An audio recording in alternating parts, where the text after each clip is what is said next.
ஆண்டவராக இயேசு கிறிஸ்துவின் நாமத்தினாலே உங்கள் யாவரையும் நான் வாழ்த்துகிறேன். இன்னைக்கு நம்மளுடைய ஸ்டடியில ஜெனசிஸ் தான் நம்ம ஸ்டடி பண்ணிட்டு இருக்கோம். அதுல ஆதியாகமம் 1வது அதிகாரத்துல 2வது நாள்ல இருந்து நம்ம ஸ்டடி பண்ண போறோம். 2வது நாள்ல இருந்து தேவன் எதை எதை உண்டாக்கினார், எதை படைத்தார் அப்படிங்கறத குறித்து நம்ம ஸ்டடி பண்ணிட்டு இருக்கோம். என்னோடு கூட சேர்ந்து திருப்பிக் கொள்ளுங்கள். Turn with me chapter 1 Genesis chapter 1 9வது வசனத்துல இருந்து நான் வாசிக்கிறேன், கவனிங்க. பின்பு தேவன் வானத்தின் கீழே இருக்கிற ஜலம் ஓரிடத்தில் சேரவும் வெட்டாந்தரை காணப்படவும் கடவது என்றார். அது அப்படியே ஆயிற்று. ஆண்டவர் இங்க என்ன சொல்றாரு? தேவன் வானத்தின் கீழே இருக்கிற ஜலம், ஹைட்ரோஸ்பியர், வானத்தின் ஹைட்ரோ அப்படின்னாலே பிரதர் ஆல்பின்ல இருக்கீங்க, நீங்க இன்ஜினியர் வேற.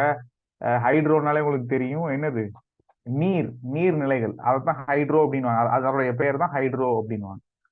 இந்த ஹைட்ரோஸ்பியர் அப்படிங்கிறது, இந்த ஹைட்ரோ ஜலம் எல்லாம், வானத்துக்கு கீழே இருக்கக்கூடிய தண்ணீர்கள் எல்லாம் ஒரு இடத்தில் சேர கடவுது என்றார். அது அப்படியே ஆயிற்று. தேவன் வெட்டாந்தரைக்கு அந்த தண்ணீர்கள்லாம் போய் சேர்ந்ததன் பிற்பாடு அது அப்படியே ஆயிற்று. பாக்கி இருக்கக்கூடிய வெட்டாந்தரை, நம்மளுடைய நடக்கக்கூடிய தரை, இந்த வெட்டாந்தரைக்கு ஆண்டவர் என்ன பண்றாரு? பூமி என்றும், நாம் வாழக்கூடிய இந்த பகுதிக்கு, நிலப்பரப்பிற்கு ஆண்டவர் என்ன பண்றாரு? பூமி என்றும், சேர்ந்த ஜலத்திற்கு சமுத்திரம் என்றும் பெயரிட்டார். ஆண்டவர் அன்னைக்கு அவர் பேர் வச்சதுதான், அவரு கால் பண்ணதான், அவரு பேர் வச்சதான் இன்னைக்கு வரைக்கும் இருக்கு. சயின்டிஸ்டுங்க எதையோ மாத்திட்டாங்க, ஆனா நம்மளோட இதை என்னன்னு மாத்த முடியல. ஏதோ ஒரு பேரை வைக்க முடியல. இன்னைக்கு வரைக்கும் நம்ம என்னதான் சொல்லிட்டு இருக்கோம்? எர்த்துன்னு தான் சொல்லிட்டு இருக்கோம். இன்னைக்கு வரைக்கும் பெரிய மகா சமுத்திரத்தெல்லாம் நம்ம என்ன சொல்றோம்? இந்திய பெருங்கடல், அந்த மாதிரி பெருங்கடல், அரபிக்கடல், வங்காள விரிகுடா, அதெல்லாம் என்னன்னு சொல்றோம்? சமுத்திரம் தான் சொல்றோம். ஏன்னா இட்ஸ் பிக் ஓஷன்ஸ். அப்போ ஆண்டவர் தான் என்ன பண்ணிருக்காரு? ஜலத்தெல்லாம் ஒரு பக்கம் போய் சேரட்டும்ட்டு.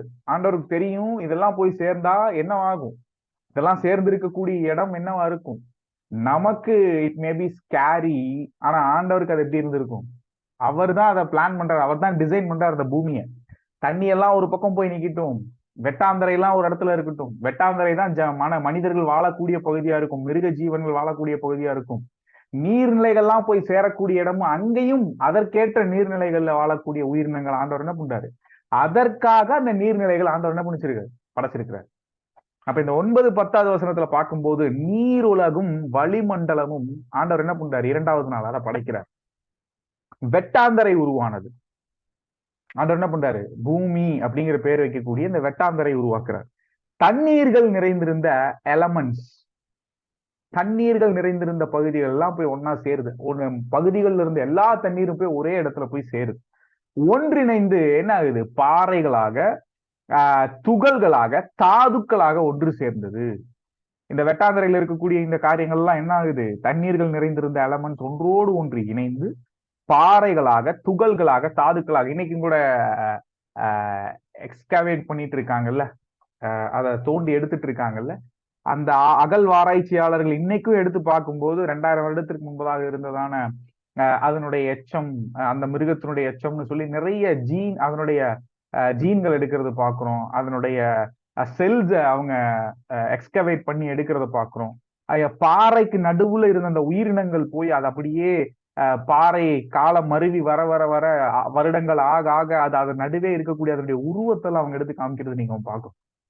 ஸோ பாறைகளாக, துகள்களாக, தாதுக்களாக. தாது உப்புக்கள் அப்படின்னா நம்ம நிறைய சொல்றோம்ல, தாது உப்புன்னா நிறைய சயின்ஸ்ல நிறைய படிச்சிருப்போம். இந்த மாதிரி சயின்டிபிக் சால்ட்ஸ் அப்படின்னு சொல்லுவோம், அதுக்கு ஒரு லிஸ்ட் இருக்கும். அந்த மாதிரி விஷயங்கள்லாம் இருக்கக்கூடியதெல்லாம் மனுஷன் அதுக்கப்புறம் நிறைய கண்டுபிடிச்சிருக்கு. ஆனா அது உருவான விதம் எங்கேன்னு பாத்தீங்கன்னா எங்கதான்? புக் ஆஃப் ஜெனசிஸ்ல தான் நம்ம பார்க்கணும். ஒன்றிணைந்து பாறைகளாக, பாறைகள் அன்னைக்குதான் உருவாயிருக்கு. துகள்களாக, மண் துகள்களாக, தாதுக்களாக. தாதுக்கள்னா நம்ம இன்னைக்கு லேப்ல யூஸ் பண்ணக்கூடிய சால்ட்ஸ்ன்னு சொல்லக்கூடிய சயின்டிபிக் பொருட்கள்ல இருந்து இருக்கக்கூடிய எல்லாமே, அந்த உப்புகள் எல்லாமே என்னதான்? தாதுக்கள். இதையே பூமி அல்லது வெட்டாந்தரை என்று கூறுகிறோம். இவை தற்செயலாய் நடைபெறாமல் தேவனுடைய வார்த்தைக்கு கீழ்ப்படிந்து நடந்தன. இவங்க சொல்ற மாதிரி பிக் பேங் தியரி இல்ல, ஏதோ டம்முன்னு வெடிச்சு பூமி தானா உண்டாயிருச்சு, தண்ணி எல்லாம் ஒரு பக்கம் போய் அதுவா கரெக்டா பூமியில இருந்து செக்ரிகேட் ஆகி போய் ஒரு இடத்துல இருந்துச்சு. பூமியில மரங்கள்லாம் தானா வளர்ந்துருச்சு. பூமியில இருக்கக்கூடிய உயிரினங்கள்லாம் தானா அதுவா வளர்ந்துருச்சு. மனுஷன் குரங்குல இருந்து அப்படியே என்ன ஆயிருச்சு, எவால்யூவேட் ஆக ஆக ஆக அப்படியே குரங்குல இருந்து மனுஷனா மாறிட்டான் அப்படின்னு நிறைய தியரிஸ், நிறைய தேவையில்லாத தியரிஸ் இன்னைக்கு நம்பிட்டு இருக்காங்க மனுஷங்க. அப்போ அது கிடையாது. அதைத்தான் இந்த பாயிண்ட் நம்ம இங்க பாக்குறோம். இவை தற்செயலாய் நடைபெறாமல், இது ஏதோ பிக் பேங் தியரினால இன்னைக்கு மனுஷருங்க போதிச்சுட்டு இருக்காங்கல்ல ஸ்கூல்ஸ்ல, 10th 7th 8th எல்லாம் என்ன நமக்கு சொல்லி கொடுத்தாங்க சயின்ஸ்ல, பிக் பேங் தியரி தான். டம்முன்னு வெடிச்சு அணுக்களோட அணு போய் மோதி அந்த வெடிச்சு செதறதுல என்ன ஆயிருச்சு, பூமி உண்டாயிருச்சுன்னு நமக்கு பொய் பேசி சொல்லி கொடுத்துட்டு இருக்காங்கல்ல. அந்த மாதிரி உண்டாகாமல் எப்படியாச்சு, தேவனுடைய வார்த்தைக்கு கீழ்ப்படிந்து நடந்தன. பிகாஸ் நம்ம இங்க என்ன பாக்குறோம், ஜெனசிஸ்ல என்ன பாக்குறோம், ஆண்டவர் சொல்றாரு, ஆண்டவர் பேசுறாரு. God spoke, it came into existence. ஆண்டவர் பேசுறாரு, ஆண்டவர் சொல்றாரு, அதைத்தான் நம்ம பாக்குறோம் வசனம். அவர் சொல்ல ஆகும், அவர் கட்டளையிட நிற்கும் அப்படின்லாம் பாக்குறோம்ல. ஆண்டவர் என்ன பண்றாரு, அவர் அதை செய்யலாம் இல்ல, கை வச்செல்லாம் எடுத்து அதை கிரியேட் எல்லாம் பண்ணல, ஜஸ்ட் பேசுறாரு, இது உண்டாகட்டும் அப்படிங்கிறாரு.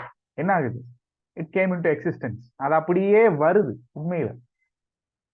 அப்போ ஆண்டவர் தான் இதை படைக்கிறாரே தவிர, இது ஏதோ இன்னைக்கு இருக்கக்கூடிய நிறைய தியரிஸ் மாதிரி, XYZ தியரிஸ் மாதிரி இது தானா என்ன ஆகல, எவால்யூவேஷன் ஆகி மனுஷன் வரல, பிக் பேங் தியரி ஆகி பூமி உண்டாகல அப்படிங்கறதெல்லாம் நம்ம புரிஞ்சுக்கணும்.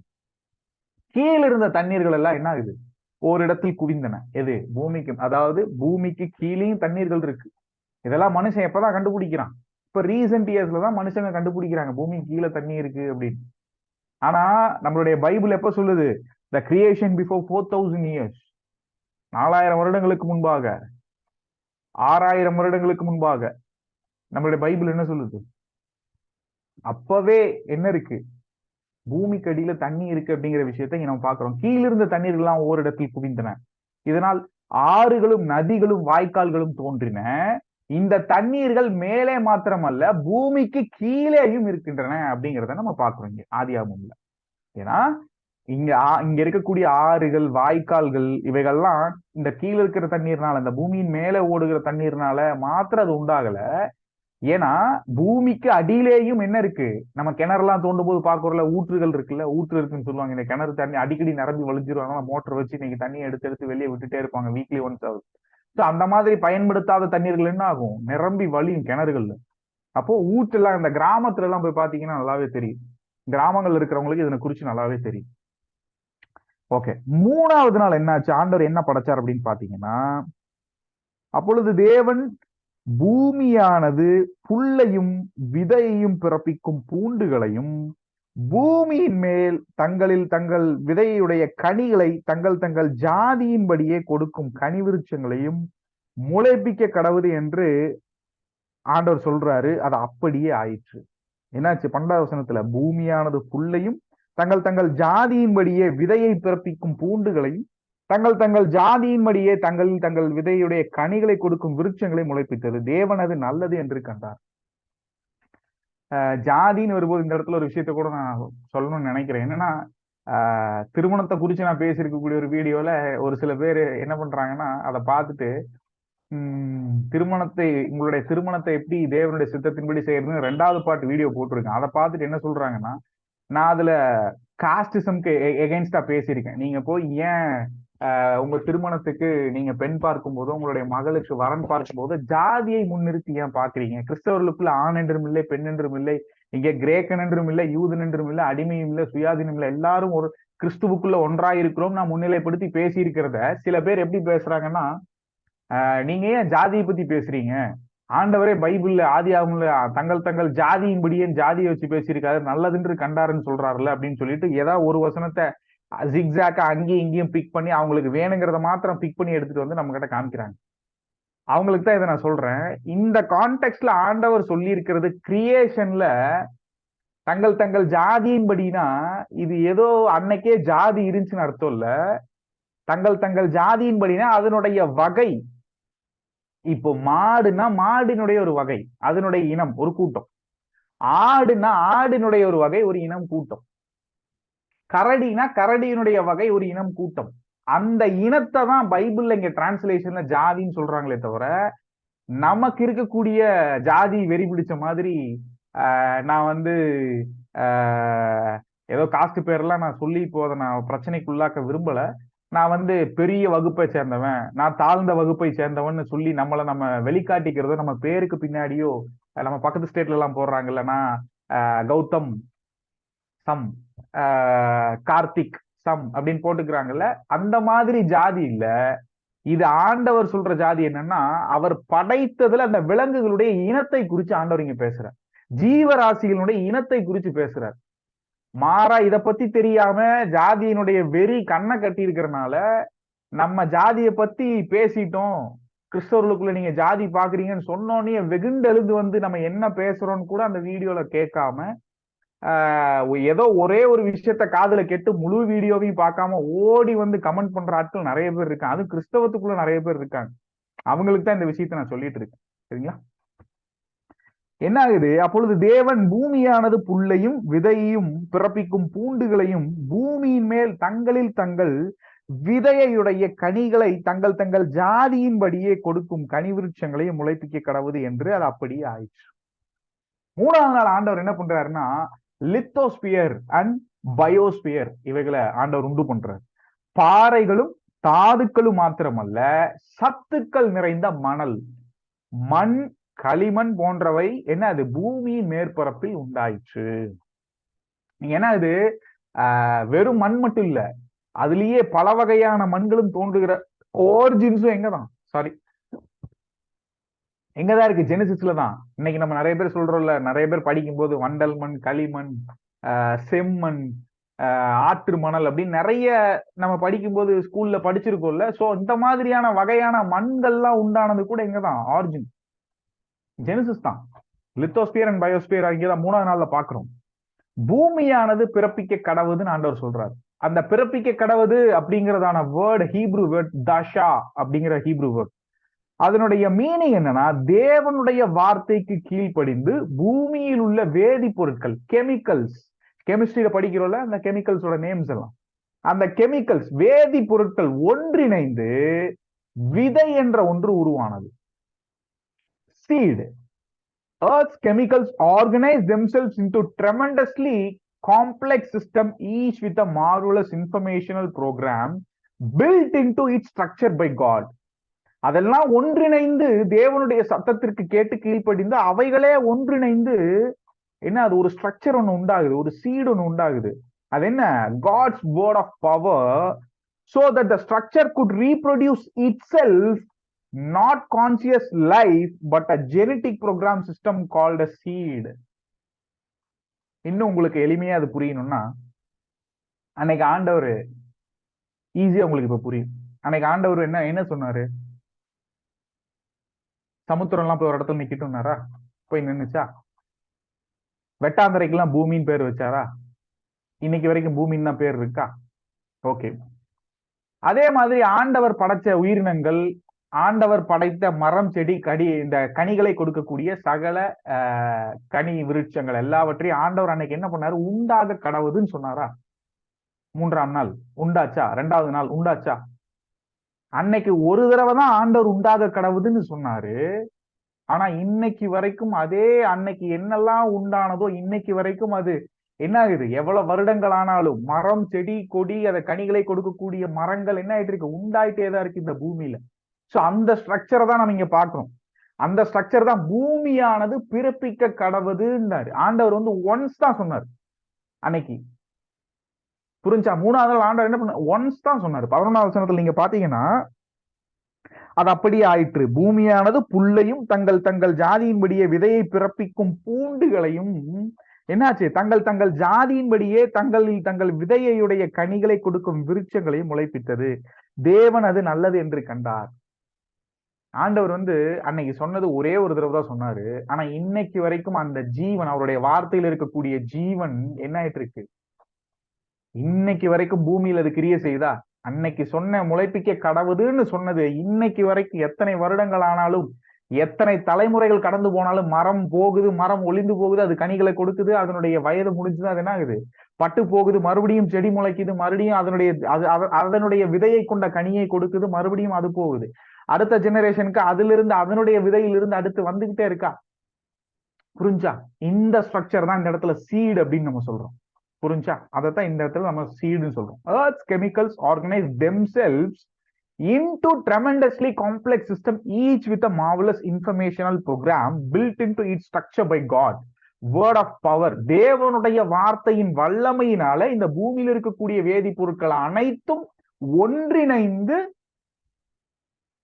சைமல்டேனியஸ்லி பெர்பெச்சுவலி அப்படிங்கிற ஒரு டேர்ம் கரெக்டா இருக்கும் என்ன கேட்டீங்கன்னா. பெர்பெச்சுவல் அப்படின்னா, பெர்பெச்சுவல்னா என்னன்னா தொடர்ந்து. அன்னைக்கு ஆண்டவர் ஒரு தடவை சொன்னாரு, இன்னைக்கு வரைக்கும் பூமியில நாசி இருக்கக்கூடிய இந்த பூமியில நாசியில சுவாசம் இருக்கக்கூடிய மிருகங்கள், ஊரும் பிராணிகள், அன்னைக்கு என்னென்ன வகைகள் ஆண்டவர் படைச்சாரோ இன்னைக்கு வரைக்கும் பூமியில நம்ம பார்க்க முடியுதா? இந்த இனம் அழிஞ்சு போச்சு கம்ப்ளீட்டா இல்ல நம்ம சொல்ல முடியுமா? இல்ல. தேவன் அன்னைக்கு என்னாச்சு, உண்டாக கடவுதுன்னாரு, உண்டாச்சு, நல்லதுன்னு கண்டாரு. அன்னைக்கு அவர் எதெல்லாம் உண்டாக கடவுதுன்னாரோ நல்லதுன்னு கண்டாரோ அது இன்னைக்கு வரைக்கும் ஆண்டவர் என்ன பண்ணிருக்காரு, அவர் சொன்ன வார்த்தையின் ஜீவனினால் இன்னைக்கு வரைக்கும் அந்த இனங்கள், அந்த பூண்டுகளை பிறப்பிக்கும் கனிதரும் செடிகள், மரங்கள் இன்னைக்கு வரைக்கும் என்ன ஆயிட்டு இருக்கு, பெர்பெச்சுவலா. பெர்பெச்சுவல் அப்படிங்கிற வேர்ட் சரியான வேர்ட். தொடர்ந்து இன்னைக்கு வரைக்கும் இருக்கா பூமியில. அதுதான் அந்த சீடுங்கிற ஸ்ட்ரக்சர். இப்ப உங்களுக்கு புரிஞ்சிருக்கும்னு நினைக்கிறேன் அந்த டெர்மினாலஜி. தங்கள் ஜாதியின்படி அப்படின்னா மின் அப்படிங்கிற ஹிப்ரு வேர்ட் பயன்படுத்தி இருக்காங்க. ஒரே குடும்பத்தை சேர்ந்ததா இருந்தும் பல வகை உள்ளன. இதைத்தான் நான் ஏற்கனவே உங்களுக்கு நான் சொன்னேன். அவங்களுக்கு சொல்ல வேண்டிய பதிலையும் சொன்னேன், உங்களுக்கும் புரியுற மாதிரி சொன்னேன். எல்லாம் இப்ப மாடுன்னா மாட்டினுடைய வகையை சேர்ந்த, அதைத்தான் அந்த வகைகளைத்தான் என்னன்னு சொல்றாங்களே தவிர ஜாதின்னு சொல்றாங்களே தவிர, இந்த இடத்துல இங்க மொழிபெயர்த்திருக்காங்களே தவிர நம்ம நினைக்கிற மாதிரி நம்ம உயர்ந்த ஜாதியா இருந்தா உயர்ந்த ஜாதி பெண்ணை தான் மகனுக்கு திருமணம் முடிக்கணும், நம்ம தாழ்ந்த ஜாதியா இருந்தா தாழ்ந்த ஜாதியில இருக்கக்கூடியவங்களை தான் பார்க்கணும், உயர்ந்த ஜாதியில போய் வரன் தேடக்கூடாது அப்படிங்கிற ஜாதி கிடையாதுங்க. அதை நல்லா புரிஞ்சுக்குங்க. இந்த இடத்துல ஜாதின்னு பயன்படுத்தப்பட்டிருக்கக்கூடிய அந்த ஹீப்ரு ரூட் வேர்டு மின் அப்படின்னா என்ன மீனிங்னா ஒரே குடும்பத்தை சார்ந்த, ஒரே வகையை சார்ந்த, பல வகையுள்ள அப்படின்னு தான் மீனிங் இங்க. ஓகே, 4வது நாள் ஆண்டவர் என்னெல்லாம் படைக்கிறாருன்னு பார்ப்போமா. சாயங்காலம் விடியற்காலம் ஆகி 3ஆம் நாள் ஆயிட்டு, 3ஆவது நாள் ஆயிடுச்சு, முடிஞ்சு. 14வது வசனம் பாருங்களேன். பின்பு தேவன் 4வது நாள் தான் என்ன பண்றாரு, பகலுக்கும் இரவுக்கும் வித்தியாசம் உண்டாக்கத்தக்கதாக வானம் என்கிற ஆகாய விரிவிலே சுடர்கள் உண்டாக கடவது அப்படிங்கிறார். அவைகள் என்ன ஆகுது, அடையாளங்களுக்காகவும் காலங்களையும் நாட்களையும் வருஷங்களையும் குறிக்கிறதற்காகவும் இருக்க கடவுது என்றார். இந்த இடத்துல நிறைய பேர் இன்னைக்கு நம்ம டிசீவ் ஆயிரும். This is the verse. நிறைய பேரு என்ன பண்றாங்க, இதை எடுத்து மேனிப்புலேட் பண்ணி நிறைய கிறிஸ்டியன்ஸ், சோகால் கிறிஸ்டியன்ஸ் தான் சொல்லணும், அந்த மாதிரி தங்களை கிறிஸ்தவர்கள் என்று அழைத்துக் கொள்ளக்கூடிய அனைவரை இன்னைக்கு இந்த வசனங்களை கொண்டுதான் என்ன பண்றாங்க, டிசீவ் பண்றாங்க. நீங்க நல்லா புரிஞ்சுக்கங்க இது என்ன வசனம். அவங்க சொல்லக்கூடிய விஷயம் என்னன்னா, பைபிள்லயே இருக்கே, இதுவும் எனக்கு நிறைய வரக்கூடிய கேள்விகள்ல ஒண்ணு, இதுவும் எனக்கு நான் பேசக்கூடிய தேவனுடைய வார்த்தைக்கு நான் நம்பக்கூடிய நம்பிக்கைக்கு எதிராக எனக்கு எதிராக கேட்கப்படுகிற கேள்விகள்ல ஒண்ணு. பைபிள்லயே இருக்கே, அப்புறம் ஏன் நீங்க நாள் பார்க்க கூடாதுங்கிறீங்க?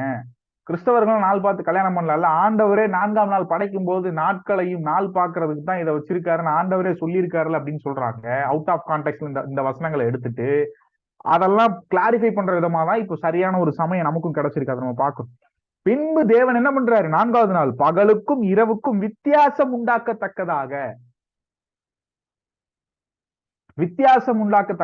ஆண்டவர் என்ன பண்றாரு, சூரியனையும் சந்திரனையும் ஆகாய விரிவிலே சுடர்கள் உண்டாக கடவுதுங்கிற. அந்த சுடர்கள் வேற எதுவும் இல்ல, சூரியன் சந்திரன் நட்சத்திரங்கள் இவைகளாக தான் அந்த சுடர்கள். புரிஞ்சா? 4வது நாள் ஆண்டவர் என்ன பண்றாரு, செலஸ்டியல் ஸ்பேர் ஆர் ஆஸ்ட்ரோஸ்பியர். இந்த ஆஸ்ட்ரோஸ்பியர்ங்கிற விஷயத்துலதான் நம்மளை இன்னைக்கு என்ன பண்றான், பிசாசு டிசீவ் பண்றான். நமக்குள்ள இருக்கக்கூடிய ஜனங்களே நிறைய பேர் இன்னைக்கு என்ன பண்றாங்க, ஜாதகம் பாக்குறதும் நாள் பாக்குறதும் நல்ல நாளான்னு பாக்குறதும் ராகு கேது எங்க இருக்கான்னு பாக்குறதும் சந்திரன் எங்க இருக்கான் சுக்கிரன் எங்க இருக்கான்னு பாக்குறதும் இந்த வசனத்தை தூக்கிட்டு வந்து நம்ம கிட்டே தர்க்கம் பண்றதுக்கு வருவாங்க. ஏன்னா இந்த வசனத்தினுடைய முழு அர்த்தம் தெரியாது, இதனுடைய கான்டெக்ட் தெரியாது, எதுக்கு ஆண்டவர் இதை பண்ணாரு, ஏன் இந்த விஷயத்த சொல்லியிருக்காருன்னு தெரியாது. மொட்டையா கண்ணை கட்டி போய் ஒரு ஆடு மாடு புல்லு மேயிற மாதிரி எதையாவது ஒரு புல்ல மேயும் போது அது கிடைக்கும் போது நேரம் நம்ம கிட்ட வந்துடுறது. அவங்க கேட்கிற விஷயம் இதுதான். பைபிள்லயே இருக்க நாள் பார்க்கலான்னு நீங்க ஏன் நாள் பார்க்க கூடாதுன்னு சொல்றீங்க அப்படின்னா, இது ஆண்டவர் எதற்காக அதை வச்சிருக்காருன்னு நல்லா பாருங்க. யாருக்காகன்னு புரியும். சுடர்கள் உண்டாக கடவுதுனாரு, அவைகள் அடையாளங்களுக்காகவும், இவங்க பேசக்கூடிய விஷயம் இப்பதான் வருது, அடையாளங்களுக்காகவும் காலங்களையும் நாட்களையும் வருஷங்களையும் குறிக்கிறதற்காகவும் இருக்க கடவுது என்றார். காலத்தையும் வருஷத்தையும் நாட்களையும் குறிக்கிறதுக்காக இருக்குது இல்ல, அதனாலதான் ஆண்டவர் படைச்சிருக்காரு, நம்ம ஏன் அப்ப பார்க்க கூடாது அப்படின்னு கேட்கிறாங்க. இது நம்ம குறிக்கிறதுக்காக இல்ல, ஆண்டவர் அவருடைய வேலைகள்ல எதை செய்யணும்னு காமிக்கிறாரோ அதற்கான நாள் காட்டிகள் அவைகள். சூரியன், சந்திரன், நட்சத்திரம் இதெல்லாம் அவருக்கான நாள் காட்டிகள்.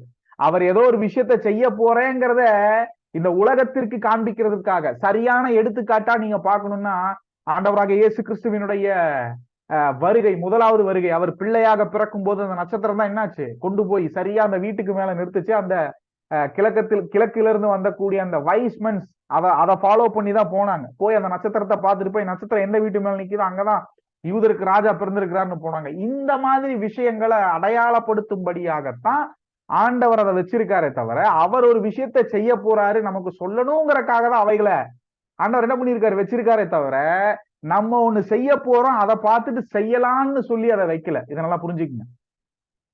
புரிஞ்சா? ஆண்டவர் ஒரு விஷயத்த செய்ய போறேன்னு இந்த பூமியில் இருக்கக்கூடிய அவருடைய பிள்ளைகளுக்கோ இந்த பூமியிலுடைய மனுக்குலத்தாருக்கோ காண்பிக்கக்கூடிய ஒரு விஷயமாகத்தான் அந்த நாட்காட்டிகளை வச்சிருக்காரு, சூரியன், சந்திரன் அவைகளை. அதைத்தான் நம்ம யோவேல் தீர்க்கதரிசியும் பாக்குறோம். கடைசி நாட்கள் என்னவாகும், சூரியன் சிவப்பா ரத்தமா மாறும், சந்திரன் என்ன ஆகும், தன் ஒளி கொடாது இருக்கும். மேல இருந்து வெளிப்படுத்தின விசேஷத்துல பார்க்கும்போது மேல இருந்து பிசாசு என்ன பண்ணுவான், 1/3 அந்த நட்சத்திரங்களை இழுத்து தாள பூமியில தள்ளுவான். சோ இதெல்லாம் அப்ப எதுக்காக? ஜஸ்ட் இமேஜின், ஆண்டவர் அவர் செய்ய போகிற அவருடைய உன்னதங்கள்ல இருக்கக்கூடிய காரியங்களை செய்யும்படிக்கான ஒரு நாள்காட்டிகளாக அவர் இந்த மனுக்குலத்திற்கு காண்பிக்கும்படியாகத்தான் ஒரு அடையாளமா அதை வச்சிருக்காரு. நல்லா அந்த வசனத்தை வாசி பாருங்க, பைபிள்ல இருக்கக்கூடிய மற்ற வசனங்களை ரெஃபர் பண்ணி பாருங்க. இதுதான் சரியான கான்டெக்ட். இது இல்லாம சும்மா போய் ஒரு ரேண்டமா ஒரு வசனத்தை தூக்கிட்டோம்னா அது ட்ரூத் கிடையாது.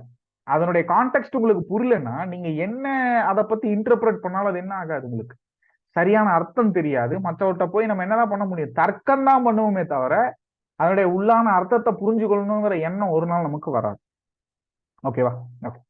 அவைகள் பூமியின் மேல் பிரகாசிக்கும்படிக்கு வானம் என்கிற ஆகாய விரிவிலே சுடர்கள் உண்டாக கடவுது என்றார். அது அப்படியே ஆயிற்று. பூமியின் மேல பிரகாசிக்கக்கூடிய அந்த சுடர்கள் என்ன? அந்த பூமியின் மேல பிரகாசிக்கக்கூடிய சுடர்கள் சூரியன், சந்திரன், நட்சத்திரம், வளிமண்டலம், மில்கி வேன்லாம் சொல்றோம்ல, பால்வழி அண்டம், இது எல்லாமே இருந்த ஒரு விஷயம் எங்கதான் படைக்கப்பட்ட விஷயம் எப்பதான்? 4வது நாள். 14 முதல் 19 வசனங்களை வாசிக்கும் போது நம்ம பார்க்கிறோம், அவைகள் பூமியின் மேல் பிரகாசிக்கவும் பகலையும் இரவையும் அளவையும் வெளிச்சத்துக்கும் இருளுக்கும் வித்தியாசம் உண்டாக்கவும் தேவன் அவைகளை வானம் என்கிற ஆகாய விரிவிலே வைத்தார். தேவன் அது நல்லது என்று கண்டார். அப்பதான் என்ன ஆகுது, சாயங்காலம் விடியற்காலம் ஆகி அடுத்த நாள் ஆகுது. 4வது நாள் முடிஞ்சு 5வது நாள் தொடங்கும். 14 இருந்து 19 வசனம் வரைக்கும் அது எதனுடைய நாள்? 14வது நாள்ல படைக்கப்பட்ட காரியங்களை குறிச்சு பேசுறது. ஆகாய விரிவிலே சுடர்கள் உண்டாக கடவுது அப்படிங்கிறதுல ஹீப்ரூ வேர்ட் நா ஓர் அப்படிங்கிற ஒரு வேர்ட். சுடர்கள் அப்படிங்கிறதுக்கு நா ஓர். நார்மலா ஓர் அப்படின்னா ஒளின்னு அர்த்தம் ஹீப்ரூல. இந்த இடத்துல நா ஓர் அப்படின்னா சுடர்கள் அப்படிங்கிற அந்த விஷயத்தை தான் நா ஓர் அப்படிங்கிறாங்க. வெளிச்சத்தை கொடுப்பது அல்ல, வெளிச்சத்தை விளைவிப்பது, உண்டாக்குவது, ப்ரொடியூஸ் பண்ணுவது, மேனுஃபேக்சர் பண்றது, ப்ரொடியூஸ் பண்றது அப்படிங்கிறது தான் என்னது, நா ஓர். வெளிச்சம் அப்படிங்கிறத ஒளிக்கு என்ன நான் ஏற்கனவே சொன்னல, ஹீப்ரூல ஓர் அப்படின்னு சொல்லுவாங்க அந்த வேர்டு என்பது முதல் நாளில் சிருஷ்டிக்கப்பட்டது. தேவன் பூமியில வெளிச்சம் உண்டாக கடவுது என்றால் அது அப்படியே ஆயிற்று அப்படின்னு நம்ம பார்த்தல 1வது நாள். அதுக்கு பேர் தான் ஓர், ஒளின்னு அர்த்தம்.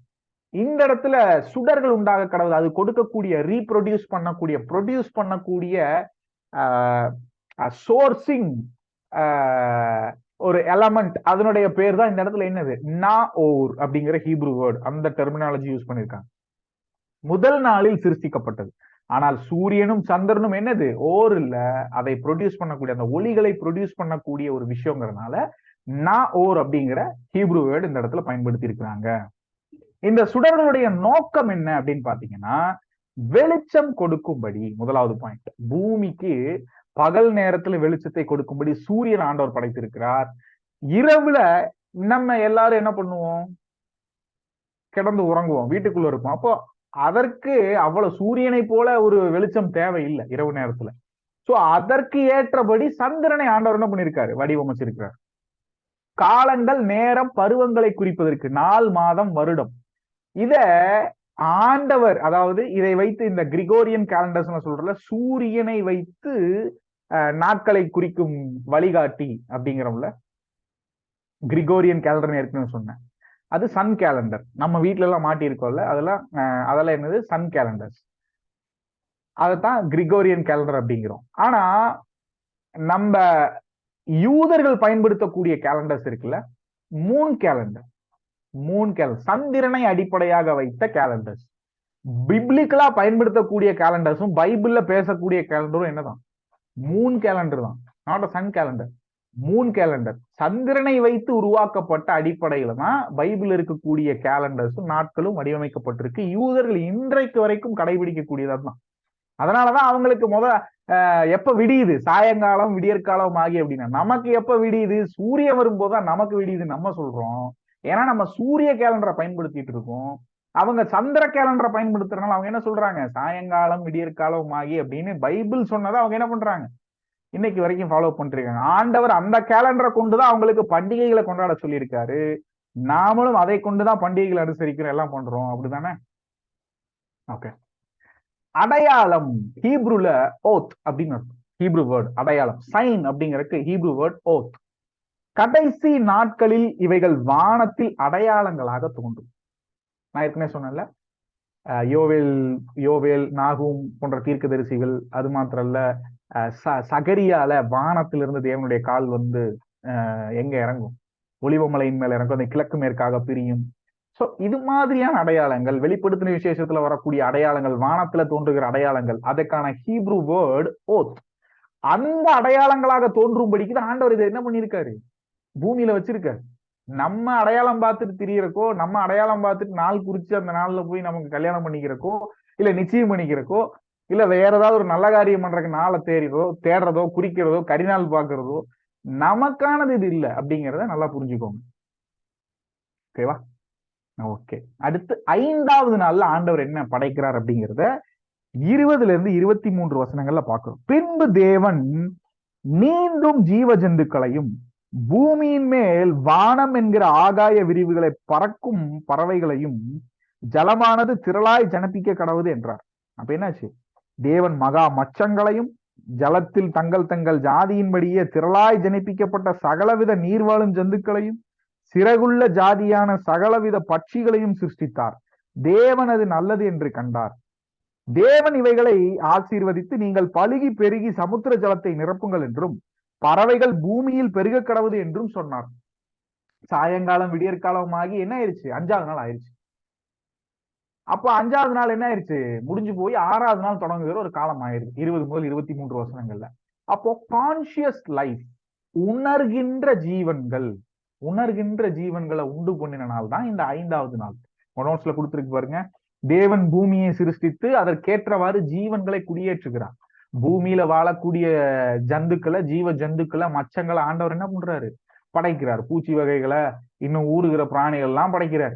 ஜலத்துல அதற்கேற்ற மச்ச வகைகளை தங்கள் தங்கள் ஜாதிகளின்படி அதனுடைய இனம் வாரியாக பல்வேறு வகையான மீன்ல நிறைய வகை இருக்கு, அந்த மாதிரி வகைகளான மீன்களை படைக்கிறார், நண்டுகளை படைக்கிறார், ஜலத்துல வாழக்கூடிய ஆமைகளை படைச்சிருக்கிறார். அப்படிங்கிற மாதிரி தான் நம்ம அதை இங்க பாக்குறோம். அடுத்து ஹைட்ரோஸ்பியர் அண்ட் அட்மாஸ்பியர்ல தண்ணீர்களில் வாழும் உயிரினங்களை, வானத்தில் பறக்கும் உயிரினங்கள், மேல வாழ்றதும் சரி, வானத்துல பறக்கக்கூடிய பறவைகளும் சரி, அதை என்ன பண்ற ஆண்டவர் படைச்சு பல்வேறு வகையான பறவைகளை படைச்சிருக்கிறாரு. நம்ம இன்னைக்கு பாக்குற மாதிரி நிறைய வகையான பறவைகளா இருக்கலாம், பூமியில இருக்கிற மாதிரியான விலங்குகளாகவும் இருக்கும், தண்ணீருக்குள்ள இருக்கக்கூடிய மீன்கள் அது போன்ற வகைகளாகவும் இருக்கும். ஜனிப்பிக்க கடவுது, பிரிங் ஃபோர்த் அப்படிங்கிற வேர்டுக்கு ஹீப்ரு வேர்ட் ஷராத். ஷராத் அப்படின்னு நம்ம சொல்றோம். ஒரு ஜோடி இல்ல, திரள் கூட்டம் என்று பொருள். ஆண்டவர் உண்டாக கடவுதுன்னு சொல்லும் போது, ஜனிப்பிக்க கடவுது அப்படின்னு சொல்லும் போது ஒரு ஜோடி ஜனிப்பிக்கிறது இல்ல, திரள் கூட்டம், எண்ணிலடங்காத திரள் கூட்டம் உண்டாக கடவுதுங்கிற வேர்டு தான் ஆண்டவர் சொன்ன வேர்டு, ஹீப்ரு வேர்டு ஷரத் அப்படிங்கிற வேர்டு. அதுக்கு என்ன மீனிங்? ஜனிப்பிக்க கடவுதுன்னு சொல்றதுக்கு எண்ணிலடங்காத எண்ண முடியாத ஒரு திரள் கூட்ட மச்சங்கள் உண்டாக கடவுது அப்படின்னு சொல்றதுதான் ஷரத் அப்படிங்கிற வேர்டு. ஊரும் பிராணிகள், மூவிங் கிரியேச்சர்ஸ், பூமியில ஊறக்கூடிய பிராணிகள், ஊர்ந்து நகருகின்றவைகள், அவைகளுக்கான ஹீப்ரு வேர்டு ஜனிப்பிக்க கடவுதுன்னு சொல்லும்போது ஷெரெட்ஸ், SHERETS, ஷெரெட்ஸ் அப்படிங்கிற ஹீப்ரு வேர்டு. சிருஷ்டித்தார், பாரா அப்படிங்கிற ஹீப்ரு வேர்ட், கிரியேட்டர். இல்லாதவைகளை இருக்கும்படி அழைக்கிறது, இல்லாதவைகளை இருக்கும்படி அழைப்பது. ஒண்ணுமே இல்ல, ஆண்டவர் என்ன பண்றாரு? God created heavens and earth அப்படின்னு நம்ம சொல்றோம். எப்படி கிரியேட் பண்ணாரு? ஏதாவது அதற்கான ஒரு பொருளை தூக்கிட்டு வந்து கிரியேட் பண்ணாரா? இல்ல, he just spoken. அவர் பேசினாரு. பேசினதுல அது என்ன ஆயிடுச்சு? எக்ஸிஸ்டன் ஆயிடுச்சு, வந்துருச்சு. ஒண்ணும் இல்லாம இருந்தது, எங்க இருந்தது அது வந்ததுன்னு தெரியல. அவரு சொன்னாரு, அது நடந்துருச்சு. அதுக்கான மூலப்பொருள் இல்ல. இது சயின்ஸுக்கு எகென்ஸ்டா போகுது. அதனாலதான் ஏத்திஸ்ட் எல்லாம் என்ன சொல்றானு, சயின்டிஸ்ட் எல்லாம் என்னவா இருக்கானு, ஏத்திஸ்டா இருக்கானு. பூமி எப்படிங்க அணுப்பொருள் இல்லாம ஒண்ணும் இல்லாம எப்படி உருவாகும் அப்படின்னு, எப்படி தானா எப்படி உருவாகும்னு கேட்கறதுனாலதான் அவனுக்கு ஏத்திஸ்டா இருக்கானுங்க இன்னைக்கு. புரிஞ்சா? அதான் நம்ம பைபிள் சொல்லுது. ஆண்டவர் சொன்னாரு, அது உருவாயிருச்சு. அதுக்கான அணுப்பொருள் தேவையில்லாம இருந்தது. அதை உட்கார்ந்து பண்றதுக்கான ஒரு வேலை இல்லாம இருந்து ஆண்டவர் பார்த்தாரு, இது உண்டாகட்டும்னாரு, உண்டாயிருச்சு. அது நல்லதுன்னு, சரி உண்டானது நல்லா இருக்கு அப்படின்னு சொல்லிட்டும் போயிட்டாரு. அப்படிதான் ஆண்டவர் உருவாக்குங்க. ஜீவன், நெஃபேஷ், லைஃப் அப்படிங்கிற வேர்டுக்கு ஹீப்ரு வேர்ட் நெஃபேஷ். நெஃபேஷ்ங்கிற வேர்டு ஆத்மா, மனசாட்சி அப்படிங்கிறக்கும் அந்த வேர்டு தான் பைபிள்ல நம்ம என்ன பண்றாங்க, பயன்படுத்துறாங்க. நீரில் வாழும் ஜந்துக்கள், கிரேட் வேல்ஸ், இந்த பெரிய திமிங்கலங்கள்லாம் இருக்குல்ல, வேல்ஸ் சொல்லுவாங்க, பெரிய திமிங்கலங்கள், அதனுடைய பேர் தான் வேல்ஸ்.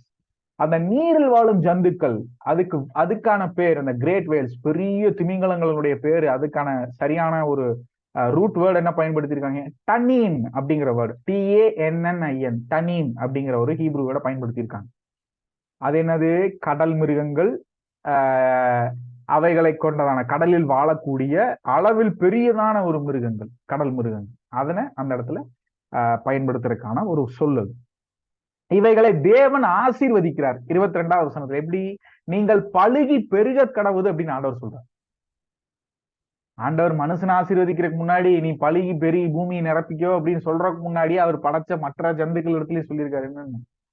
அவர் படைச்ச மீனா இருக்கட்டும், திமிங்கலமா இருக்கட்டும், பூமியில இருந்த ஊரும் பிராணி, நகரும் பிராணி, மூவிங் கிரியேச்சர்ஸ், பறக்கிறது, அட்மாஸ்பியர்ல இருக்கக்கூடிய பறவைகள்ல இருந்து எல்லாமே ஆண்டவர் என்ன சொல்லியிருக்காரு? 22வது வசனம் பாருங்க. தேவன் அவைகளை ஆசீர்வதித்து நீங்கள் பழுகி பெருகி. இந்த இடத்துல ஒரு விஷயத்தை நல்லா புரிஞ்சுக்கோங்க. தேவனுடைய ஆசீர்வாதம்ங்கிறது நம்ம இடத்துல இருக்கக்கூடிய பொருளாதாரத்தை கொண்டு வருகிறதான ஆசீர்வாதத்தை தேவன் ஆசீர்வாதமா சொல்றது இல்ல. தேவனுடைய ஆசீர்வாதம்ங்கிறது ரீப்ரொடக்ஷன், நம்மளுடைய சந்ததியை உருவாக்குவது.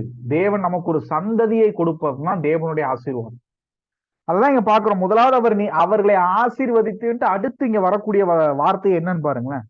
நீங்கள் பழுகி பெருகி சமுத்திர ஜலத்தை நிரப்புங்கள் என்றும்.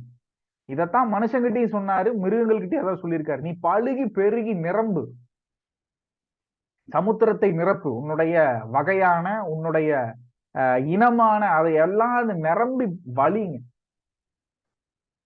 புரிஞ்சா? ஆண்டவருடைய அவருடைய ஆசீர்வாதம், அவருடைய பார்வையில எது ஆசீர்வாதம்னு புரியுது உங்களுக்கு? தேவன் இந்த மிருக ஜந்துக்களை ஆசீர்வதிச்சு என்ன சொல்ற? பழுகி பெருகி சமுத்திரத்தை முழுவதும் என்ன பண்ணுங்க, நிரப்புங்கள் என்றும், பறவைகள் பூமியில் பெருக கடவுது என்றும் சொன்னார். அதிகமாகட்டும், உங்களுடைய இனங்கள் அதிகமாகட்டும் அப்படின்னு ஆண்டவர் என்ன பண்றாரு? பறவைகள் கிட்டையும் சொல்றாரு, இந்த ஜந்துக்கள் கிட்டையும் சொல்றாரு. ஆகவே அப்படி நம்ம பார்க்கும்போது 5ஆம் நாள் முடிஞ்சு 6ஆம் நாள் வருது. 24, 25 வசனங்களை பாருங்களேன். பின்பு தேவன் பூமியானது ஜாதி ஜாதியான ஜீவ ஜந்துக்களாகிய நாட்டு மிருகங்களையும் ஊரும் பிராணிகளையும் காட்டு மிருகங்களையும் ஜாதி ஜாதியாக பிறப்பிக்க கடவுது என்றார். அது அப்படியே ஆயிடுச்சு. ஆண்டவர் அதோட இல்ல, 6வது நாள் என்ன பண்றாரு? மிருகங்களையும் மனிதனையும் படைக்கிறார். அதுதான் இந்த 6வது நாள். ஆண்டவர் இந்த 6வது நாளோட என்ன பண்றாரு? தன்னுடைய எல்லா வேலைகளையும் செய்துவிட்டு 7ஆம் நாள் ஆண்டவர் என்ன பண்றாரு? ஓய்ந்திருக்க போகிறார். இந்த 6ஆம் நாள்லதான் அவர் படைக்கக்கூடிய விஷயம்னா, தேவன் பூமியில் உள்ள ஜாதி ஜாதியான காட்டு மிருகங்களை படைக்கிறார். காட்டுல இருக்கக்கூடிய மிருகங்களை ஆண்டவர் படைக்கிறாரு. ஜாதி ஜாதியான நாட்டு மிருகங்கள், நம்ம சொல்றோம்ல வைல்ட் அனிமல்ஸ், டொமஸ்டிக் அனிமல்ஸ் எல்லாம் படிச்சிருக்கோம் எல்கேஜி யூகேஜில. வீட்டில் வளர்க்கக்கூடிய மிருகங்கள், காட்டு மிருகங்கள் அப்படின்னு நம்ம வகைப்படுத்துறோம்ல. சிங்கம், புலி, கரடி, யானை, இது போன்ற மிருகங்களையும் படைக்கிறாரு. வீட்டில் வளர்க்கக்கூடிய சின்ன நம்ம செல்ல பிராணிகளாக வளர்க்கக்கூடிய நாய் வகைகள், பூனைகள், இது மாதிரியான காரியங்கள் எல்லாவற்றையும் ஆண்டவர் எப்பதான் படைக்கிறார்? 6வது நாள் தான் படைக்கிறார். படைச்சு உண்டாக்கினார். தேவன் அது நல்லது என்று கண்டார். தேவன் உண்டாக்கின எதுவுமே அவர் தீமைக்காக அவர் பார்க்கல, தீமைக்காக அவர் அதை படைக்கவும் இல்லை. அது ஆண்டவர் என்னவாதான் பார்க்கிறார்? தேவன் அது நல்லது என்று கண்டார். பார்த்து பின்பு தேவன் என்ன பண்றாரு? நமது சாயலாகவும் நமது ரூபத்தின்படியேயும். இங்கதான் பிரச்சனை ஆரம்பிக்குது. ஆண்டவர் இவ்வளவு நாள் எல்லாத்தையும் படைச்சு நல்லதுன்னு கண்டாரு. இங்கேயும் ஆண்டவர் அதோட விடல. இங்க ஒரு நோக்கத்திற்காக இன்னொரு கிரியேஷனை ஆண்டவர் படைக்க ஆரம்பிக்கிறார். என்னன்னு? பின்பு தேவன் நமது சாயலாகவும் நமது ரூபத்தின்படியையும் மனுஷனை உண்டாக்குவோமாக. ஆண்டவர் என்ன சொல்றாரு? நமது சாயலாகும். தேவன் அவருடைய சாயல்ல அவரை மாதிரிதான் நம்மளை படைச்சிருக்கிறார். அவருக்கும் இப்படித்தான் 2 கை இருக்கும், 2 கால் இருக்கும், இப்படி ஒரு வாய் இருக்கும். நம்மள மாதிரிதான் அவர் இருப்பார். சோ இங்க வசனம் சொல்றது பொய் இல்லை, வசனம் பொய் பேசாது. வசனம் என்ன சொல்லுது? தேவன் என்னன்னு படைக்கிறாரு? நமது சாயலாகும். அவருடைய சாயல்லையே அவருடைய ரூபத்தின்படியே, அவருக்கு எப்படி சரீரத்தின் ரூபம் இருக்கும் அதே மாதிரிதான் மனிதனை என்ன பண்றாரு? ரூபத்தை கொடுத்து ஆண்டவர் என்ன பண்றாரு? மனுஷனை உண்டாக்குவோமாக அப்படின்னு சிந்திக்கிறார். மனுஷனை உண்டாக்கலாம் அப்படின்னு சிந்திக்கிறார்.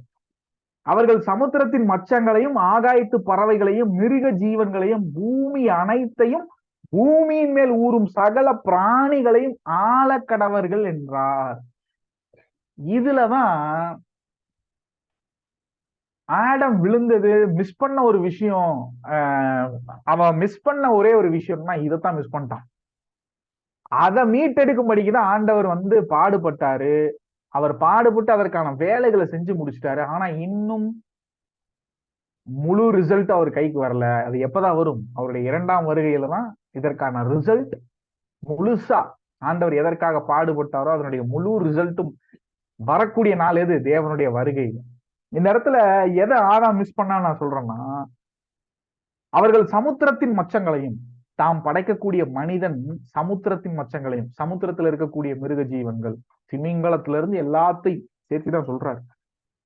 ஆகாயத்து பறவைகளையும், வானத்தில் பறக்கக்கூடிய பறவைகள் வகைகளிலிருந்து மிருக ஜீவன்களையும், காட்டுல வாழ்ற மிருக ஜீவன், நாட்டுல வாழ்ற மிருக ஜீவன்ல இருந்தும், அதை மாத்திரம் இல்ல பூமி அனைத்தையும், பூமி அனைத்திலும் பூமி மேல இருக்கக்கூடிய எல்லா மரம், செடி, கொடி, எல்லா இனம் வகைகளையும், பூமியின் மேல் ஊறும் சகல பிராணிகளையும் ஆழக்கடவர்கள் என்றார். ஆண்டவர் என்ன சொல்றாரு? மனுஷனை படைச்சிடலாம், படைச்சு நம்ம படைச்ச எல்லாத்தையும் அவன் கையில கொடுத்தா அவன் அதை ஆளட்டும் அப்படின்னு நினைக்கிறார் ஆண்டவர். அந்த இடத்துல ஆதாம் மிஸ் பண்ணது என்னது? அந்த ஆளுகையை தான். ஆண்டவர் அவனுக்கு வச்சிருந்தது என்னது? ஆளுகை. ஆண்டவர் படைத்த எல்லா கிரியேஷன்ஸ் மேலையும், ஆண்டவர் அவனுக்கு முன்பாக அந்த 5 நாள்ல படைச்ச எல்லா கிரியேஷன்ஸையும், அவன் கூட படைச்ச மிருகங்கள் வரைக்கும் ஆண்டவர் என்ன பண்றாரு? கடைசியா மனுஷனை படைச்சு அவன் கையில கொடுத்து அவன் ஆள வைக்கலாம் அப்படின்றதுதான் ஆண்டவருடைய பிளான், ஆண்டவருடைய திட்டம். அதுதான். அவன் அதை ஆளட்டும், அவனோடு கூட நான் என்னவா இருப்பேன்? என்னோடு கூட அவன் உறவா இருப்பான், என்னோடு கூட அவன் எப்படி சிநேகமா இருப்பான். ஏன்னா ஆண்டவருக்கே தனிமையா இருக்க முடியல. நல்லா யோசிச்சு பாருங்க. அந்த சராசரியும் படைச்ச தேவன் தான் ஆண்டவருக்கே தனிமையா இருக்க முடியல. மனுஷனை படைக்கிறார். மனுஷனை படைச்சு நம்ம சாயலே படைப்போம், நம்மள மாதிரியே படைப்போம். அவன் கையில எல்லாத்தையும் கொடுத்துரும், அவன் ஆளட்டும். அவன் நம்ம கிட்ட என்னவா மட்டும் இருந்தா போதும்? உறவுல இருந்தா மட்டும் போதும். நம்மோடு கூட அவன் இருந்து பேசி உறவாடி அப்பா மகனோ இல்ல ஒரு நண்பனை போலவோ உறவாடுகிறவனாய் மாத்திரம் இருக்கட்டும் அப்படிங்கறத ஆண்டவர் எதிர்பார்த்து மனிதனை படைத்தது. மனிதனுக்கு கொடுத்தது இந்த பூமியின் மேல் மொத்தத்தினுடைய ஆளுகையை ஆண்டவர் என்ன பண்ணாரு, மனுஷன் கையில கொடுத்தாரு. அதைத்தான் இந்த ஆதாம் என்ன பண்ணான், கீழ்ப்படியாமைக்குள்ளாக போய் அதை இழந்து போனான். தேவனுடைய சாயலை இழந்து போனான்.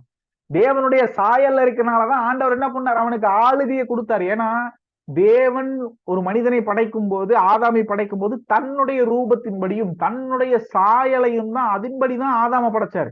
தேவனுடைய சாயல்ங்கிறது சகலத்தையும் அடக்கி ஆளுவது. ஏன்னா அவர் சொல்ல ஆகும், அவர் கட்டளையிட நிற்கும்.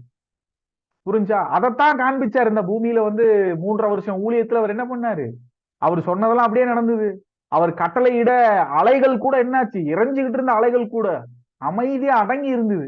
அதெல்லாம் என்ன மீனிங்னா, அவர் சொன்னார்ல, நான் தான் பிஃபோர் ஆப்ரஹாம் வாஸ் ஐ ஆம் அப்படின்னு ஒரு ஸ்டேட்மெண்ட் கொடுப்பா. அதுக்கு தான் இவங்க கல் எடுத்து அடிக்க யூதர்கள் என்ன பண்ணுவாங்க, தேவ தூஷணம் அப்படின்னு. அந்த ஸ்டேட்மெண்ட் என்னன்னா, நான் தான் கடவுள், நான் தான் அவர் அப்படிங்கிறத நிரூபிக்கிறதுக்கான ஸ்டேட்மெண்ட் தான் அது.